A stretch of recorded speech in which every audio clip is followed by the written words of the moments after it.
তারা ক্যাপিটালাইজ করে এর সঙ্গে মূলত বিএনপি জামাতের সন্ত্রাসী যারা তারাই এই নৈরাজ্যটা সৃষ্টি করেছে। এই বিষয়ে মানে আজ কথা বলবো বাংলাদেশে মানে জেলখানা কারাগার নিয়ে। কারাগারে কি হয়েছে, কারাগার কেন পুড়িয়ে দিয়েছে, কারা পুড়িয়ে দিয়েছে, কিভাবে পুড়লো, কত আসামি কারাগার থেকে বেরিয়ে গেছে। তো গাইস এই ভিডিওর মধ্যে আপনারা একটু দেখতে পারবেন, আর কারাগারের পাশে থাকা মানুষের কাছে আপনারা শুনতে পারবেন।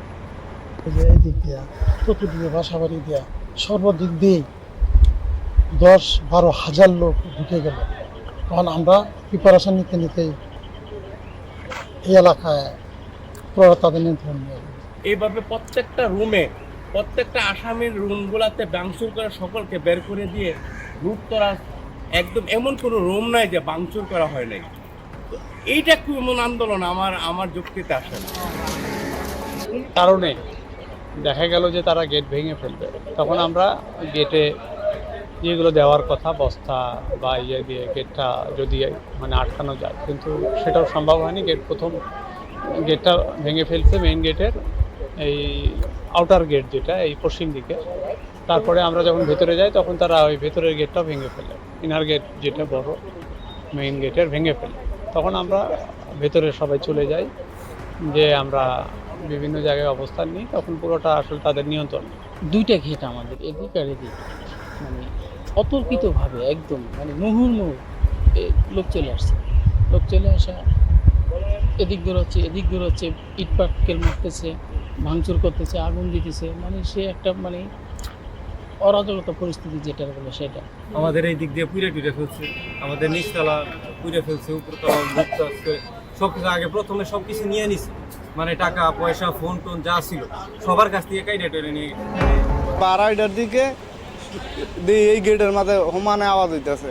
পরে শুনি গেট এক পর্যায়ে ভাঙ্গিয়া লাইছে তারা। গেট এক পর্যায়ে ভাঙ্গিয়া যত আসামি আছেন সব আসামিগো তালা খুললা মনে করেন সাইডে দিছে। আসামে ছিল 826, সবাই চলে গেছে। তার মধ্যে ছিল আপনার আনসারুল্লাহ বাংলা টিমের 7 জন, আর 2 জন মহিলা ছিল জেএমবি। 1000 মানুষ জেলখানার ভিতরে যাওয়ার পরে জেলখানা এখন মানে কী করে, ভাঙচুর স্টার্ট করে দিয়ে জেলখানার যত কাগজপাতি ছিল, নথিপত্র ছিল, সব কিছু পুড়িয়ে দেওয়ার পরে জেলখানায় যেগুলো আসামি ছিল তাদের সবকে মানে কী করে জেলখানার দিকে নিয়ে আসে, বের করে নিয়ে আসে।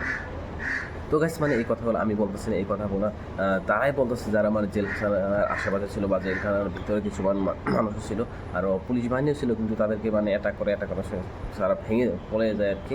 আর আশেপাশে থাকা মানুষের তো আপনার কী বলে শুনতেই পারছেন আর কি, কীভাবে তাদেরকে এই করেছিল, তারা দিয়েছিল জেল গেট কীভাবে পুড়িয়েছিল, যে জেলের যেগুলা দরজা ছিল কীভাবে, কাগজপত্র কীভাবে A to Z মানে জলে একবার নিঃশব্দ করে দিয়েছে জেলখানায় যত বস্তু ছিল সব।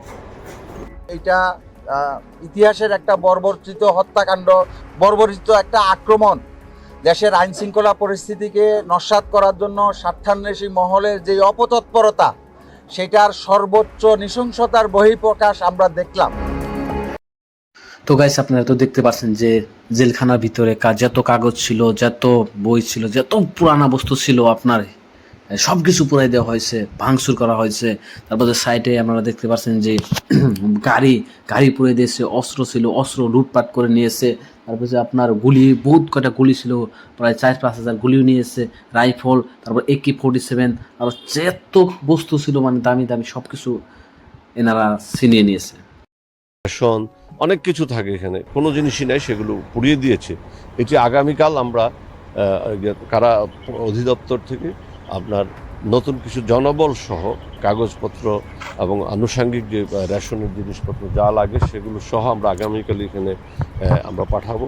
তারা এখানে এসে পৌঁছানোর পর এবং এর মধ্যে আমাদের এখানকার যে রিপেয়ার ওয়ার্কের যে জিনিসগুলো রয়েছে সেগুলো এর মধ্যে সবটা সম্পন্ন হবে না, বাট একটা মিনিমাম একটা রিকোয়ারমেন্টটা ফুলফিল করে আমরা যেন এটা ফাংশনাল করতে পারি সেই বিষয়ে আমরা কার্যক্রম গ্রহণ নিচ্ছি। বৈষম্য বিরোধী চাকরি প্রাপ্তির জন্য যে কোমলমতি ছাত্ররা আন্দোলন করছিল, সেই আন্দোলনটাকে তারা ক্যাপিটালাইজ করে এর সঙ্গে মূলত বিএনপি জামাতের সন্ত্রাসী যারা তারাই এই নৈরাজ্যটা সৃষ্টি করেছে, এ বিষয়ে কোনো ডাউট নাই।